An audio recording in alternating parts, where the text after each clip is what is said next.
drop the mic. My job here is done. I'm out. I've just peaked. Like 12 years into my career, I've officially peaked. I think half the reason that some of our kids get so stressed out studying for exams and different sorts of assessments is because they forget what they already know. You know, so I think it's a really good idea to like point out to them, okay, if you got all of these questions right, you don't have to study this section as much. Like, focus on the stuff that you got wrong. And this is just how I do it.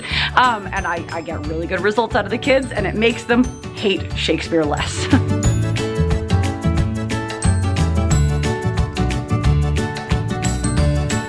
Good morning. Welcome back to the Caffeinated Classroom. I apologize for the state of my voice. I have had a lost voice for almost a week now, and it's just because I've had the craziest allergies, and now it's all settling into like lovely congestion and laryngitis. So anyways, it is officially my last week of school, you guys. It is Monday morning. I am here earlier than normal, which is nice and kind of promising for the week ahead. And I am going to be getting things ready for my finals review trivia as I fall down and sit on my chair. Well, try to sit on my chair and then fall down. This vlog, I think, is going to be just about like what I am doing to prepare my students for finals, what assessments we did in the last couple of weeks that are showing me what kind of practice they still need before I can really truly assess their skills and that they have had mastery of these skills for their finals. Yeah, and just kind of like I wanted to talk you through like my process of doing all of that. So I'm going to talk to you about mock trials using Romeo and Juliet, Socratic seminars at my sophomore class. All of this having to do with breaking down Shakespeare and furthering our practice of the skills of finding like a message or a claim within a literary work, analyzing characterization, all of that good stuff that we've been working on all year long, and then making it a little bit more difficult, right? Raising the stakes because we were doing it with Shakespeare, and just like the activities that I did to teach and then practice those skills, and then how I'm actually going to assess them on their final. So I need to get going, actually. I need to create some slides because my voice, as I'm starting to talk, is already getting worse. So sorry about your speakers that you're watching this video on. I apologize. I need to make some slides to give them some instructions because this morning I'm gonna have everybody take a Post-it note and go immediately onto their online grades and see what their grades look like. And their Post-it note is to write their name and any questions that they have or any missing work that they have. Basically, they're either gonna give me the Post-it note because it's something they have a question about, or they're gonna keep the Post-it note because they have a very hard deadline as to any and all late work. I totally accept late work because the reason that I assign any work is because it is somehow practicing or assessing a skill, right? Like some sort of something that is in progress. Otherwise, I'm not going to take the time to assign or grade it. So I need that stuff done. Otherwise, I really can't tell if they've learned or not. So I'm okay taking late work up until a certain point, and I have a very hard deadline. Graduation for us, last day of school is Thursday. So Wednesday by the end of the day, all work is in, or it's congratulations, you did your work and I'm not gonna grade it. So I need to make those slides right now, and I will check in with you guys, hopefully with more of a voice later. But you know, the world is wild and we'll just see what happens.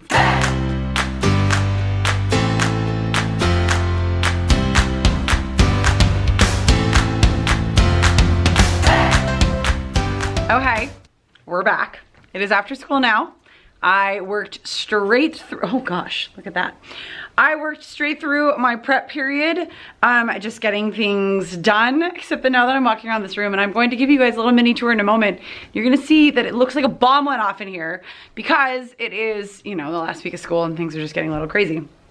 But I do have to say that after doing some finals review, so what I do, in case you missed my video about it that I put out a couple weeks ago, for the last like week of school to keep everybody engaged and to study and review for finals in a way that is engaging and productive, I put on like finals, like a pub style trivia for finals. And so I have 6 different categories, and of the 6 categories, 4 of them are always on the actual final, and the other 2 are like, one is about our school and the other one just like fun things about our school, and the other one is about like random things. Like I asked them what like subject I got my degree in, my bachelor's degree, because my bachelor's and my master's and my credential are all in 3 different like subject areas. So I just ask them like funny questions like that, and it's just kind of fun. It's a fun bonding moment and a good way to like end out our last few days of actual like class and instruction. And you can tell that they had fun looking around. But I want to show you behind me. You can see the tally marks. So that's from one of my classes. That's my third period and my second period class. And both of those classes, one of my classes, we actually have like a tie. So I need to come up with some sort of a tiebreaker for them, like some sort of a last ditch sudden death round, to see who gets 2 extra points on their final. And then my other class didn't get to see the final tally because I wasn't done by the time the bell rang and they had to go to their next period. So my voice is like super shot. But I wanted to tell you guys, in addition to fun things like this that then give them like a really good idea of exactly what they do and don't know for the final, so what they do and don't need to study. I think half the reason that some of our kids get so stressed out studying for exams and different sorts of assessments is because they forget what they already know, you know? So I think it's a really good idea to like point out to them, okay, if you got all of these questions right, you don't have to study this section as much. Like focus on the stuff that you got wrong, you know, like give them a little pre-test kind of a thing. And that's what my finals trivia is. But one thing that I think made them like knock out of the park one of the sections on our trivia. One of the sections on our trivia was a quote to speaker matching from Romeo and Juliet. While that is absolutely not on the final because I couldn't care less that they can identify who said which quote, I care more that they can understand what is being said in a quote, right? Like in Shakespeare's language. They annihilated the quote matching section because they were listening for the context and they understood. So, okay, let me explain to you exactly what I did, and then I'm gonna get into how their mock trials prepared them for that. So one of the sections was Romeo and Juliet, and all it was like 6 different quotes, and I read each quote, and they had like a bank of, in fact, you can probably see it behind me. Beep, beep, beep. There it is up there. You can kind of see it. There's just a bank of character names, and they had to identify which character said the quote, right? And there was gonna be no repeats. All I did was I read them. So I read them initially, each one like twice in a row, right? And then I read through the whole entire list, and most groups got like all of them right, or just switched a couple around, right? But like most of them did super, super well. And I was asking them like, why do you think you did so well? And they're like, because we understood what you were saying. So we remembered that part of the play and we could put together who must have said it based on what you were saying. And I was like, drop the mic. My job here is done. I'm out. I've just peaked. Like 12 years into my career, I've officially peaked. Basically, the reason I think, and I've never had students have that much success at just straight up quote identification. That's why I don't test them on it. Like, it's so hard. But they understood the Shakespeare, so they were able to identify who said the quotes. And that is completely due to the mock trial assignment that we did in my class. I'm sorry again about my voice. It got way worse today. So basically, here's what we did for mock trials. Both of my classes got to, I have like one class of 39 kids and the other one has 36. So I have pretty large classes, especially by the standards of most of our country.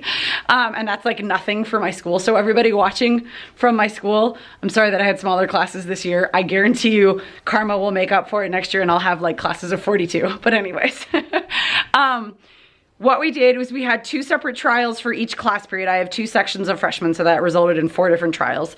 And what we put up on the board a list of names that we thought could possibly be individuals who were culpable in the deaths of Romeo and Juliet. And like both classes definitely put Romeo and Juliet's own names up there, but then they got to vote on who they thought was the most responsible for these deaths. And the 2 characters who got the top votes were then going to be put on trial. And the mock trial assignment that I got is from Abby Gross from Right On with Miss G. I will link it down below because it is a I've talked about her before like many times, and I cannot wait to meet her this summer in like 2 weeks, like less than 2 weeks at the Keeping the Wonder workshop in Kentucky. I don't feel like it's less than 2 weeks away because I'm still in stinking school, but it's almost here. Anyways, so she wrote a great assignment, and I like am realizing exactly how amazing it was and how good it is to be used. Like her assignment, I think she wrote it for The Black Cat, or like she originally gave it to her students, or still gives it to her students maybe, for The Black Cat by Edgar Allan Poe, that short story. But it worked so well for Shakespeare because essentially, without telling you the ins and outs of her whole assignment, here's the basics. They are put into one of three teams: a defense team, a prosecution team, or a jury. And every single child is responsible for coming up with pieces of evidence out of the text that argue one way or the other, and write as legitimate analysis because they're presenting an argument. So it's got a written piece and it's got a spoken piece. So every single one of my students had to find quotes within the text. And mind you, in my class, we don't read through the whole entire text. We watch the whole entire text and we close read a section of each of the 5 acts, because that's just how I do it. I'm sorry for those of you who I might anger with this, but I have a master's degree in theater with a specialization in Shakespeare studies, and this is just how I do it. And I get really good results out of the kids, and it makes them hate Shakespeare less. But anyways, back to the subject at hand, mock trials. They were able to recall upon what they knew from having seen the movie and talking about the whole entire play, and find sections of the text that we had not read together. Sure, some of them used No Fear Shakespeare to help them translate what it said, but to use the actual legitimate Shakespeare and use that as evidence and present it up in a trial in front of their peers. Are there things that I'm going to change for the way that I present it next time? Absolutely. But I can see now where my delivery is what's led them a little bit astray. It was an amazing assignment that completely prepared them for understanding quotes. Many of the quotes in the trivia today that I read, they had not heard, other than hearing one time watching the Romeo and Juliet film. That was the only time. But being able to hear what I was saying, these were quotes that weren't even part of the close reads that we did a study in class. They were able to, like I said before, pick up on the context. I was just yes, it's one of those things where all of my teacher spidey senses are going all over the place. Oh my gosh, this is working. And I'm delivering their questions for the rest of the trivia. And I'm quickly scribbling down notes it works, do this again. Here's how to make it even better next time. I was freaking out. Anyways, my voice is about to go. So I need to get going and go rest this voice so that I can teach another 3 days this week. But I want to show you guys, in case you haven't been picking up on what is behind me as I walk around this room, I just want a few of you to feel a little bit better about yourselves, knowing, because I feel like I look like I have it together, even though I say all the time that I don't have it together, because really, who does? We're human beings and there's no such thing as work-life balance. You just kind of figure out what works for you and your family. My classroom is so scary. I just spit everywhere, sorry.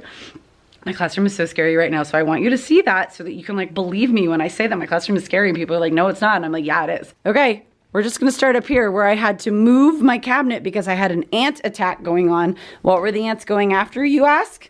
Well, they were going after that expo marker. I don't know if maybe something was on it. I don't know, but they were attacking that expo marker. So I cleaned it off and for some reason decided to leave it there.